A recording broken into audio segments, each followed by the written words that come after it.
The War Council chamber fell silent as Commander Zekthar's 3 eyes narrowed at the holographic display. The valley of Ashara stretched before them, 15 kilometers of scorched earth, plasma storms, and automated defense turrets that had decimated every force foolish enough to attempt passage. Impossible, the Varaxian general hissed, his scales rippling with agitation. No organic being can survive the crossing. Our simulations show a 0.3% survival rate. Jasmine stood in the corner of the room, her arms crossed as she watched the alien commanders argue. She'd been assigned as the human liaison to the coalition forces 3 months ago, and in that time, she'd learned that most species in the galaxy operated on cold, calculated logic. They ran their simulations, trusted their numbers, and when those numbers said something couldn't be done, they accepted it as universal truth. They had never met anyone like Kevin. Perhaps, Jasmine interjected, her voice cutting through the debate, you should ask the human who's already done it. The chamber erupted in a cacophony of clicks, hisses, and electromagnetic pulses, the various species' expressions of disbelief. Clarify, Zektha demanded. Jasmine pulled up her personal datapad and transmitted a file to the central display. A grainy image appeared, time-stamped 72 hours prior. It showed a single figure in battered armor, standing on the far side of the Valley of Ashara, giving a thumbs up to a surveillance drone. Kevin Martinez, Terran Special Operations, Jasmine said simply. He crossed the valley 3 days ago on a solo reconnaissance mission. The room exploded into chaos. Kevin had been sitting in the mess hall when Jasmine found him, casually eating what the coalition troops called NutriPaste, but what tasted suspiciously like cardboard mixed with regret. They want to see you, she said, sliding into the seat across from him. Kevin looked up, his dark eyes tired but alert. His face bore the scars of someone who'd seen too much combat, a thin line across his left cheek, burn marks on his neck from a plasma weapon that had gotten too close. The War Council. They don't believe you crossed the valley. Kevin snorted and took another bite of his paste. Their problem, not mine, Kevin. Jasmine leaned forward. They need to move 3 divisions across that valley in the next 48 hours. If we can't take the position on the other side, we lose the entire outer rim. That's 14 colonies, billions of lives. He met her gaze, and she saw something shift in his expression. Kevin had always been the quiet one, the soldier who did his job without fanfare.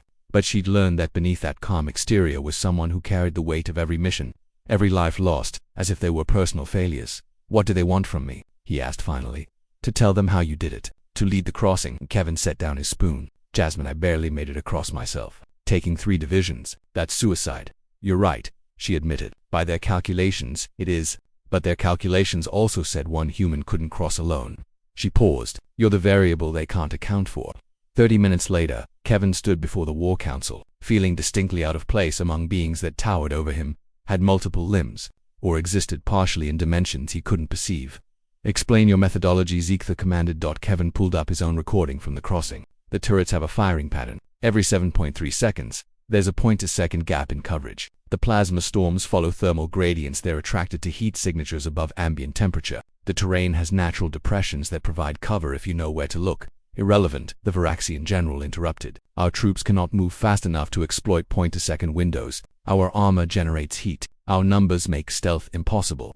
That's because you're thinking like a conventional army, Kevin replied. His fingers danced over the holographic interface, pulling up terrain data. You don't cross as divisions. You cross in specialized teams, small, fast, using the environment instead of fighting it. Here, he highlighted a section that magnetic anomalies interfered with the turret targeting systems. Here, another highlight. Underground thermal vents can mask heat signatures. And here, a third area.